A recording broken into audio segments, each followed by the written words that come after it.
Nah, saudaraku, kita melihat cara hidup sidang pertama. Kita mengetahui sidang pertama, saudaraku, berhasil. Sidang pertama bertumbuh dengan pesat. Sidang pertama mengalahkan dunia, saudaraku. Bahkan sidang pertama, saudaraku, mengalahkan kerajaan Roma, saudaraku. Pada tahun 300, saudaraku, seorang, saudaraku, raja Kaisar Roma berkata, "Hai orang Galilea, engkau telah menaklukkan Roma. Bukan dengan senjata, tetapi hanya dengan kaki yang berdarah," dia katakan. Karena kaki Tuhan Yesus berdarah, saudaraku, waktu kakinya dipaku di kayu salib di Golgota, saudaraku. Dunia mereka taklukkan, dunia diinjili pada waktu itu, saudaraku. Bagaimanakah cara hidup mereka? Apakah yang mereka perbuat, saudaraku? Hari ini kita teladani, saudaraku. Karena firman Tuhan tidak berubah. Dan firman Tuhan ini bukan hanya bagi sidang pertama saja, tetapi bagi kita juga pada akhir zaman ini, saudaraku. Terlebih inilah satu saat yang paling menggairahkan kita untuk mengabarkan Injil Tuhan yang berkuasa. Karena kuasa Tuhan tidak berubah.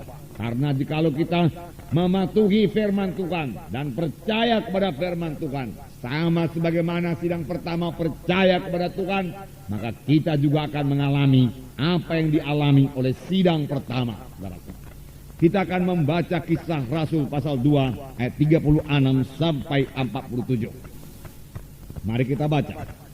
Jadi seluruh kaum Israel harus tahu dengan pasti bahwa Allah telah membuat Yesus yang kamu salibkan itu menjadi Tuhan dan Kristus. Ketika mereka mendengar hal itu, hati mereka sangat terharu. Lalu mereka bertanya kepada Petrus dan rasul-rasul yang lain, "Apakah yang harus kami perbuat, saudara-saudara?" Jawab Petrus kepada mereka, "Bertobatlah dan hendaklah kamu masing-masing memberi dirimu dibaptis dalam nama Yesus Kristus untuk pengampunan dosamu. Maka kamu akan menerima karunia Roh Kudus, sebab bagi kamulah janji itu, dan bagi anak-anakmu, dan bagi orang yang masih jauh, yaitu sebanyak yang akan dipanggil oleh Tuhan Allah kita." Dan dengan banyak perkataan lain lagi ia memberi suatu kesaksian yang sungguh-sungguh, dan ia mengecam dan menasehati mereka, katanya, "Berilah dirimu diselamatkan dari angkatan yang jahat ini." Ayat 41. Orang-orang yang menerima perkataannya itu memberi diri mereka dibaptis, dan pada hari itu juga jumlah mereka bertambah kira-kira 3.000 jiwa. Mereka bertekun dalam pengajaran rasul-rasul dan dalam persekutuan, dan mereka semua selalu berkumpul untuk memecahkan roti dan berdoa. Maka ketakutanlah mereka semua. Sedang rasul-rasul itu mengadakan banyak mujizat dan tanda, dan semua orang yang telah menjadi percaya tetap bersatu. Dan segala kepunyaan mereka adalah kepunyaan bersama, dan selalu ada dari mereka yang menjual harta miliknya, lalu membagi-bagikannya kepada semua orang sesuai dengan keperluan masing-masing. Dengan bertekun dan dengan sehati, mereka berkumpul tiap-tiap hari dalam bait Allah. Mereka memecahkan roti di rumah masing-masing secara bergilir, dan makan bersama-sama dengan gembira dan tulus hati, sambil memuji Allah, dan mereka disukai semua orang. Dan tiap-tiap hari Tuhan menambah jumlah mereka dengan orang yang diselamatkan. Saudaraku, firman Tuhan ini dimulai daripada khotbah Petrus yang berkuasa, saudaraku. Petrus berkhotbah kepada orang-orang Yahudi, saudaraku, pada waktu hari Pentakosta, saudaraku. Saudaraku, inilah dia orang-orang Yahudi yang menantang Tuhan Yesus. Tetapi dengan berani, saudaraku, Petrus memberitakan firman Tuhan. Bahkan Petrus dengan sangat pasti menerangkan, saudaraku, bahwasanya Yesus adalah Mesias itu. Tuhan Yesus adalah juru selamat yang kamu nanti-nantikan itu. Dia katakan kepada orang Yahudi yang sudah menyalibkan Tuhan Yesus, saudaraku. Petrus sangat pasti. Petrus bebas daripada keraguan-raguan. Tidak ada kebimbangan pada Petrus. Petrus berkata, "Inilah dia juru selamat satu-satunya, dan kamu telah menyalibkan dia." Saudaraku, Petrus begitu berani, saudaraku, dan Petrus begitu diurapi Tuhan, saudaraku. Saudara, sebelumnya Petrus tidak demikian. Tetapi mengapa tiba-tiba Petrus berubah, saudaraku? Ini tidak lain, saudaraku, karena Petrus sudah dipenuhkan dengan Roh Kudus. Pada hari Pentakosta 120 orang murid berkumpul di bilik atas, dan tiba-tiba Roh Tuhan dicurahkan, dan 120 orang termasuk Petrus penuh dengan Roh Kudus, saudaraku. Kita membaca bahwasanya dalam permulaan kisah para rasul, walaupun Yesus sudah bangkit dari kematian, kemudian mau berangkat ke surga, murid-murid dalam keadaan ketakutan. Mereka tidak berani terang-terangan, saudaraku, berjalan di luar. Maka mereka berkumpul di bilik atas. Ada 500 orang, saudaraku, yang menyaksikan kebangkitan Yesus. Tetapi yang berkumpul hanya 120 orang di bilik atas untuk menantikan perjanjian Tuhan.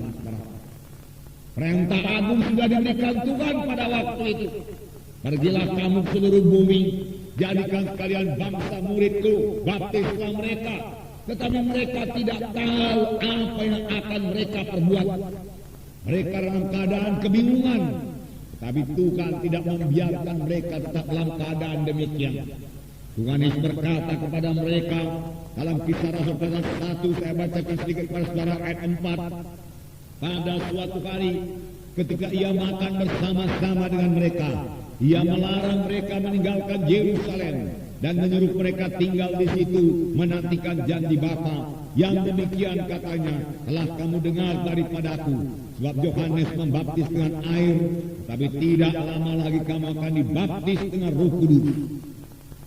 Kemudian kalau kita baca ayat 6, kita mengetahui bahwasanya murid-murid sama sekali tidak mengerti apa yang dimaksud Tuhan Yesus dengan baptisan Roh Kudus ini. Dalam ayat 6 dikatakan, maka bertanyalah mereka yang berkumpul di situ, Tuhan maukah engkau pada masa ini memulihkan kerajaan bagi Israel? Lihatlah, saudaraku, hati murid-murid yang masih sangat duniawi. Mereka masih berpikir tentang kerajaan Israel, kerajaan yang dahulu jaya pada zaman Daud, supaya kembali lagi jaya sekarang karena Yesus hidup, Yesus berkuasa. Tapi apakah kata Yesus? Kerajaan yang dimaksud bukan adalah kerajaan Allah, saudaraku. Jawabnya, engkau tidak perlu mengetahui masa dan waktu yang ditetapkan Bapa sendiri kekuasanya, tetapi kamu akan menerima kuasa kalau Roh Kudus turun ke atas kamu, dan kamu akan menjadi saksiku di Yerusalem dan seluruh Yudea dan Samaria sampai ke ujung bumi. Sesudah ia mengatakan demikian, berangkatlah ia disaksikan oleh mereka, dan awan menutupnya dari pandangan mereka. Inilah permulaan kisah Rasul. Yesus naik ke sorga dengan satu janji kepada murid-murid. Murid-murid yang sama sekali tidak mengerti perkara rohani. Murid-murid yang sudah mau menerima perintah agung, tapi mereka tidak tahu apa yang mereka perbuat. Tapi Tuhan berkata, tunggulah di Yerusalem sampai kamu dilengkapi dengan kuasa dari Maha Tinggi.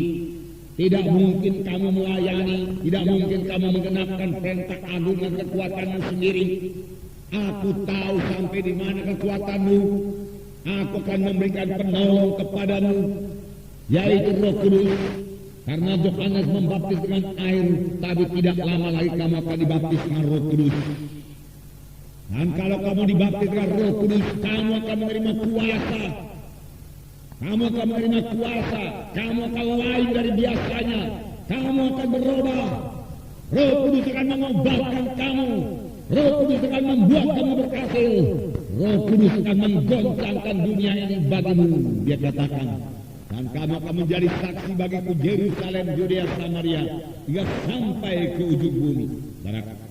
Saudara yang kasih dalam nama Yesus, mereka patuh, puji Tuhan.